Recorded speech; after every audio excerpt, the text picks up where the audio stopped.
I'm Sydney, mechanical engineer at the vacuum conveying division here at Piab, and I'm here to show you the new PPT.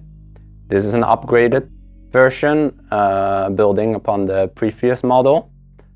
It now has a full enclosure, preventing dust from accumulating onto the internal parts.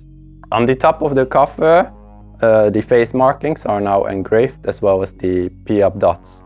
The fixation points of the new model are fully compatible with the old one. On the bottom, the new block has been redesigned. All the external cabling has now been integrated into this block, and the 3-tube valve that was at the bottom of the old model has now been upgraded to a manifold variant, eliminating any additional hosing.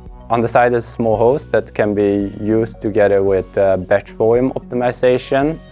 In conclusion, this new model is more reliable, more durable, it prevents dust accumulation on the internal components, and it's easier to integrate with the other Piab components like batch volume optimization.